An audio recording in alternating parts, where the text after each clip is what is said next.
Feminist quiz. Question 1. Is it ever okay to insult a girl with low self-esteem? Yes. Is it ever okay? Yes, absolutely. For instance, if she insults you first. Self-esteem or no self-esteem.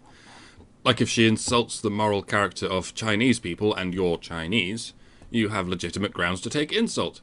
And if she insults the moral character of men and you're male, you have legitimate grounds to take insult. And if she's the one who establishes the element of insult, with scant regard for anyone else's self-esteem, then there is no defensible reason why it would not be okay to respond in the language of insult.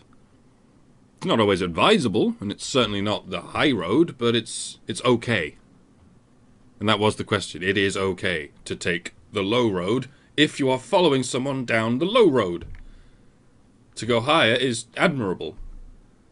It's not okay to burrow underneath it. It's scarcely possible, but them's the rules in this analogy, with altitude representing substance. Which it does. On land. Land being substance. I've tangented. Ask me that again. Is it ever okay to insult a girl with low self-esteem? Yes. Sometimes, even if she hasn't deliberately insulted you. This goes for men too, of course, and all people, but I'm playing the ball where it lies. Yes, I would say it's understandable to insult someone if they're really wrong. Like, colossally wrong. Like, if you misinformed everyone in Oklahoma that they could legally get away with face-fucking an unconscious woman, it would be understandable to respond by calling you a cabbage-faced Nazgunt from the nth circle of a frozen hell. Like when someone's that factually wrong and that applicably dangerous in their claims, not necessarily insulting to your own moral character, but it's very insulting to your intelligence. And that activates similar regions of the brain. This is much like the ad hominem thing, actually. And an insult is different from an ad hominem. A lot of people get this wrong. An insult is just an insult. An ad hominem is an insult disguised as a viable argument. To say you're ugly is an insult. To say you're ugly, therefore you're wrong, is an ad hominem. To say your father smelled of elderberries is just an insult. But to say your father smelled of elderberries and that's why you're wrong about elderberries is also ad hominem. I know it sounds like there's a causal factor there that makes it different from the first example, but there wasn't. It was just playing snap with the concept of elderberries. That's how the ad hominem gets you. That's how the insult disguises itself as a point. By copying one of the words. It's cheap as fuck, but it works. It fools people. You have an objective argument regarding the nature of X. Well, I'll just look for a single example of X somewhere in your personal history, and that means you're wrong. Very seldom does X equal elderberries, but go ahead and check out how often X equals women. So, a mere insult, merely to say you're ugly, is never a good point, but it's never invalid. An insult that's just an insult is a null statement. It's not even nominated for validity. Whereas ad hominem is an attempt at validity, and it's almost always invalid. I say almost. There are rare instances where it's valid, like when someone's convinced against all evidence that triangles have four sides, or convinced against all evidence that when they look in the mirror, the person they see is Napoleon.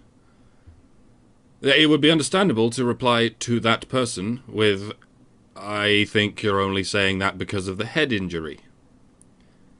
If they've recently received a head injury. Now that is an ad hominem argument, technically, but it's valid. Because this person is wrong beyond reasonable doubt, and they cannot defend their statements at any given opportunity. Diagnosing a behavioral symptom of a concussion is an ad hominem approach to that behavior. But it's valid, because that behavior and all those statements are wrong beyond reasonable doubt.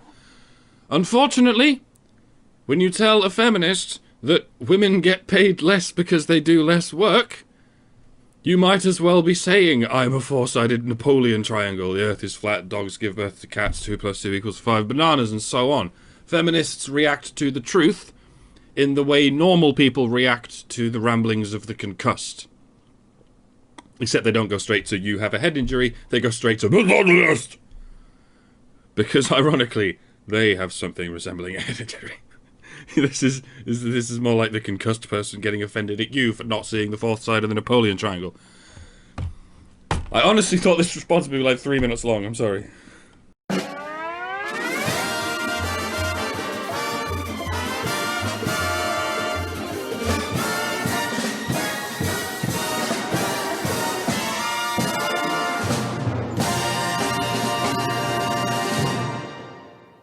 Question 2.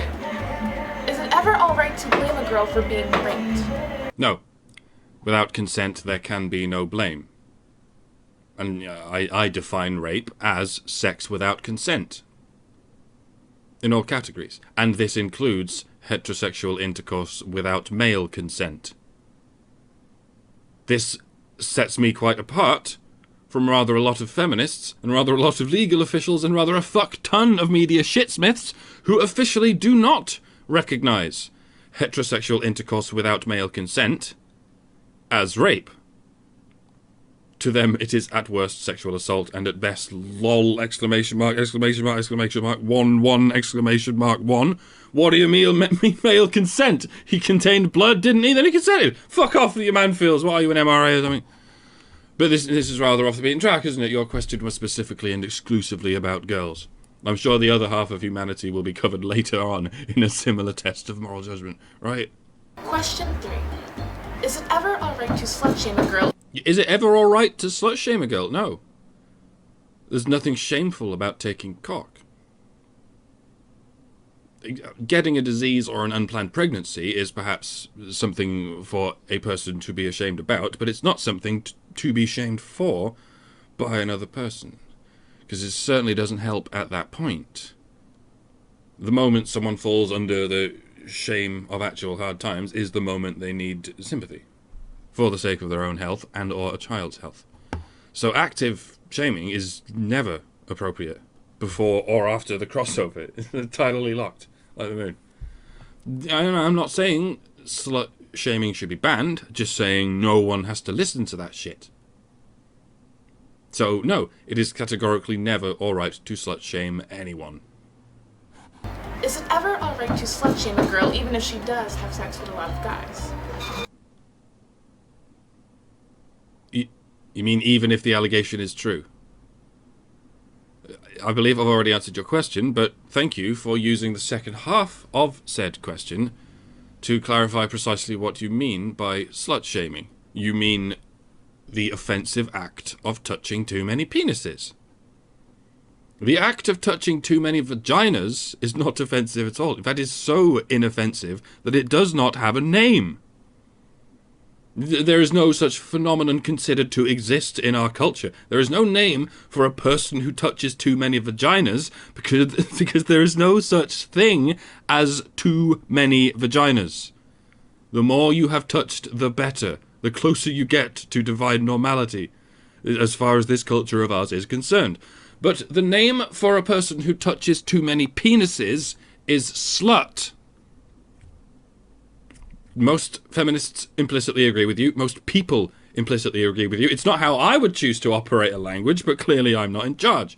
So, to answer your question in full, no, it is never alright to shame anyone for touching any amount of penises, whether or not the charge is true.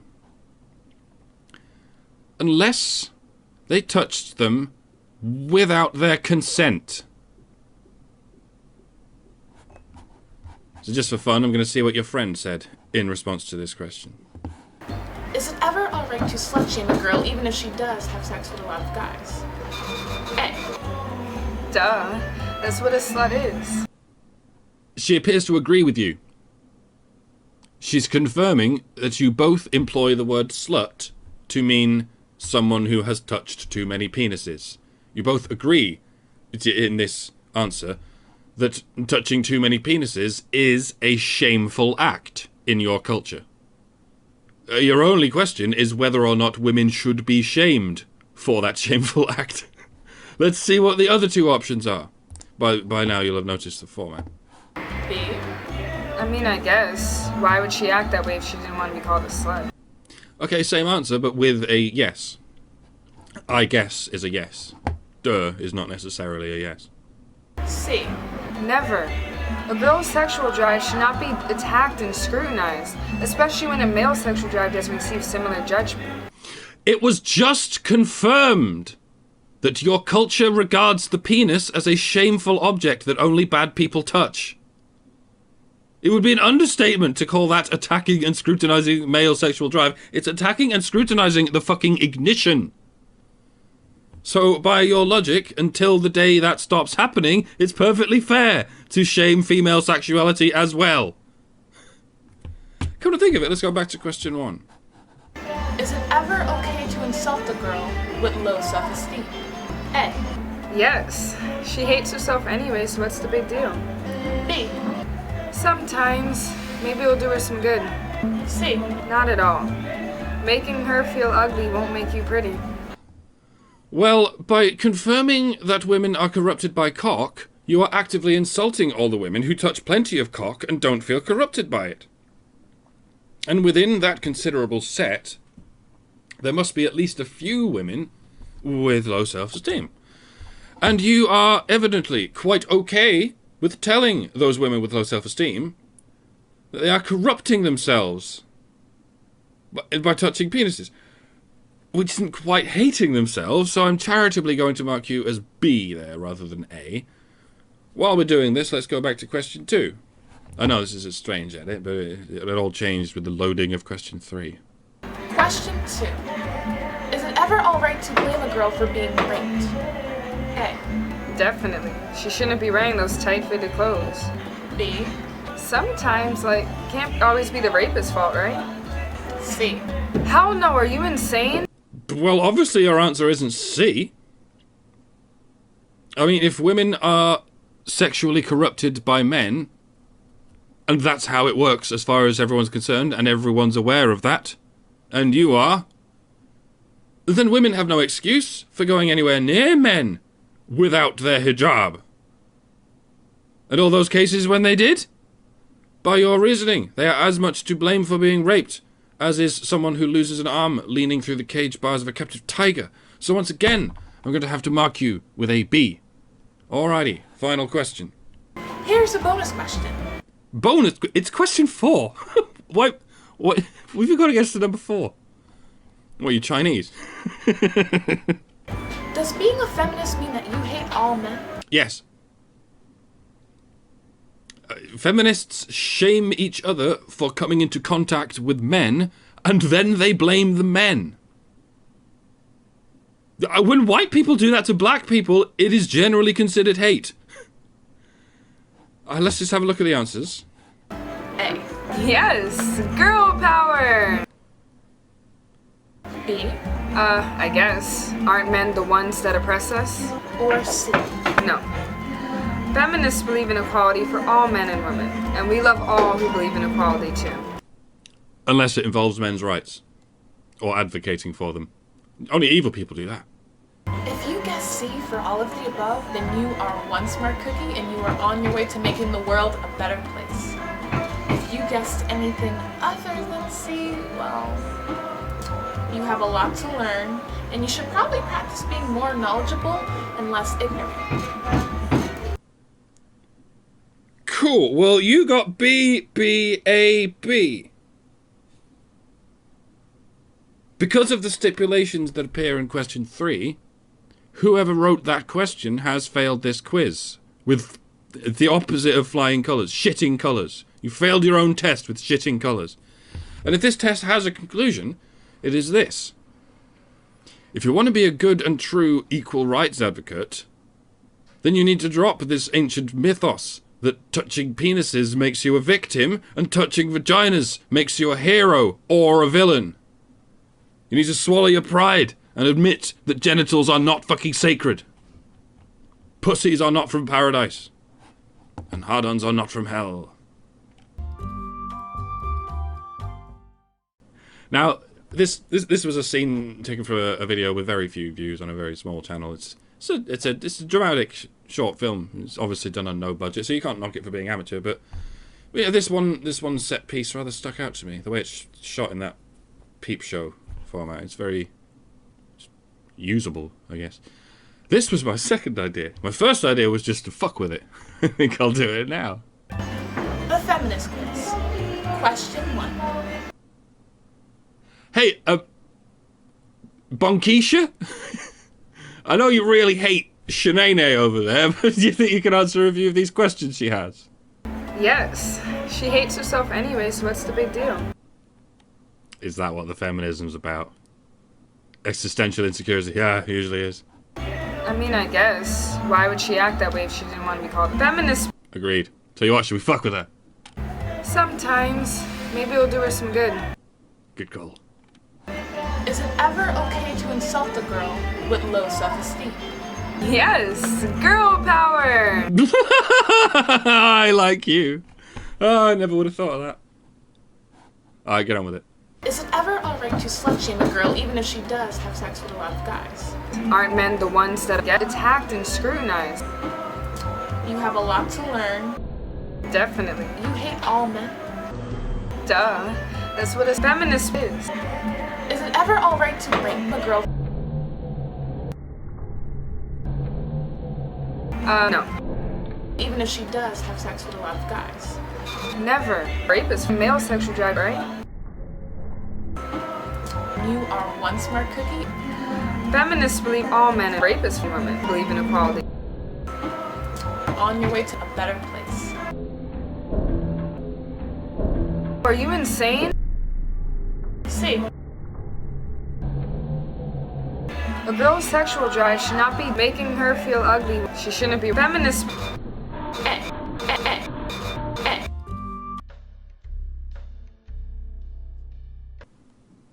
It's a good ending. It's just abrupt. I don't want to go out on it, so I thought I'd better. Ooh, hang on. Knock it off, you twats! What do you think this is, the internet? Well, I've never. What in the nether? You should all be shot! Or thrown into the gas chambers. You seem autistic to me. What, you don't think autistics would be the first against the wall? You think they haven't already put two and two together there? Have you heard of the anti-vaccine movement? That's how many parents would rather have a dead child than an autistic child. And you're telling me you'll be surprised when the Spurgs are the first ones to get thrown into the progressive neo-eugenic ovens? Sure, what fucking ever. Have a nice life.